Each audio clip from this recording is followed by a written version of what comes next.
Alright, we will flatten it out to take this bolt off. 1.1/16 there. Be really careful putting your fingers around this area. If it spins, get your finger caught in that area there. So just be careful taking that apart. Take that nut and that washer off. There's a keeper that sits on this balancer gear that we'll need to take off. Alright, we'll take the circlip off of here, or the snap ring.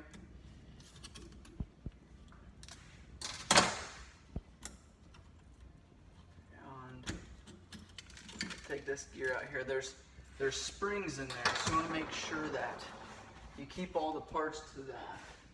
Now the springs have little pins in the middle. So make sure if those fall all over you, make sure you grab those as well. So sometimes they'll fall out, sometimes they won't, but you want to make sure you get them all.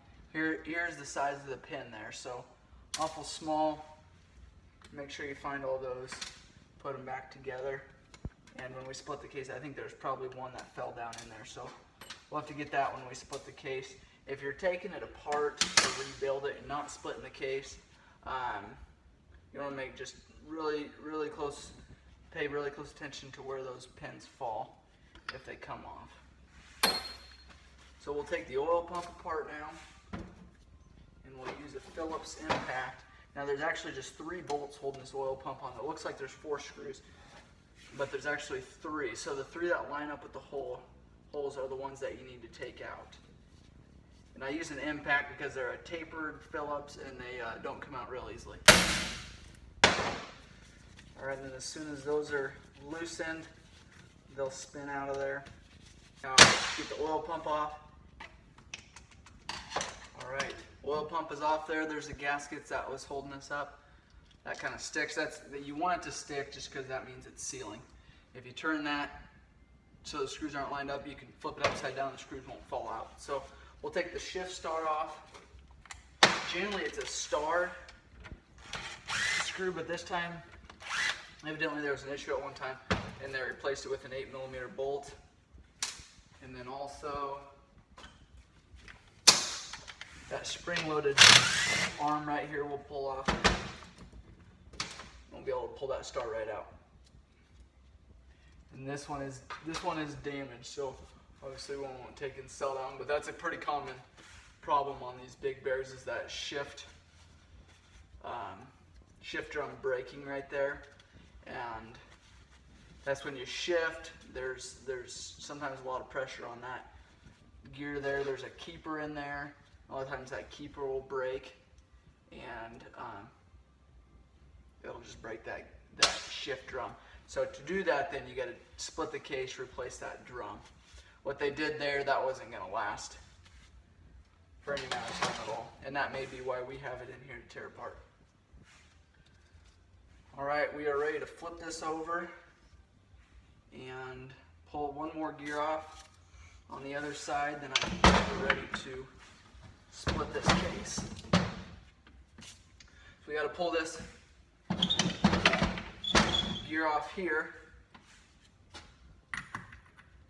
Another 1.1/16. Now this one is a little more challenging because it'll spin. It's hard to get your hands on it. So I take a screwdriver, make sure you get good pressure on it because you don't want this to slip at all. And that'll come right off. Now this gear will just pull right off. There's splines in there.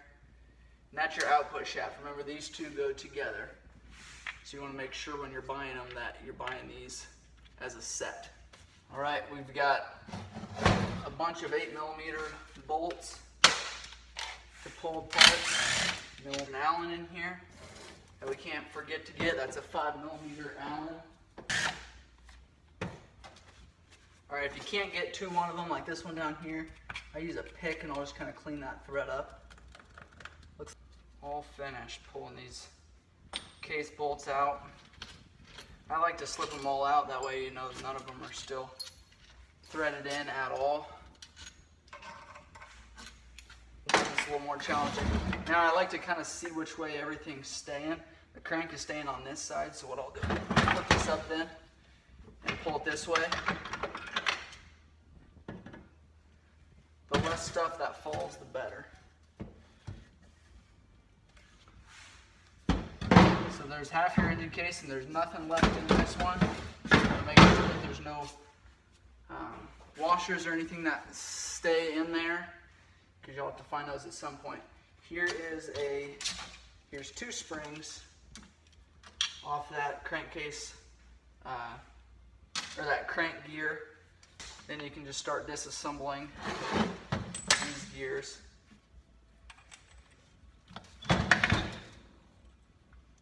Okay, and I'm going to start with the shift forks here.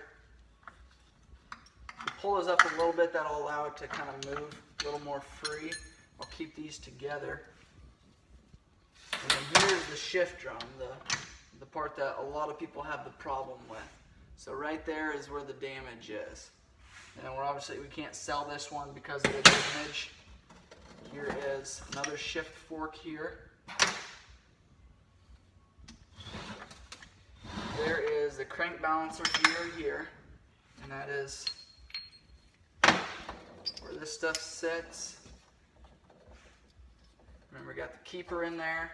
This shift drum here, you have to pull off a bolt on the outside, and this bolt has got a spring-loaded ball that holds this into place.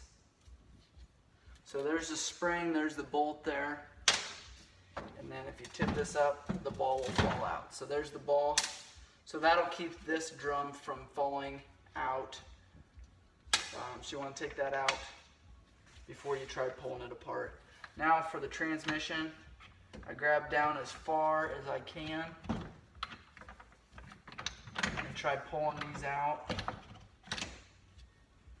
So there is part of the transmission.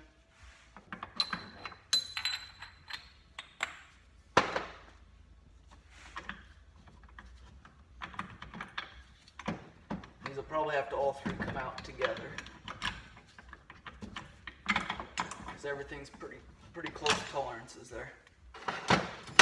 Alright, and then that case is split, transmission's out,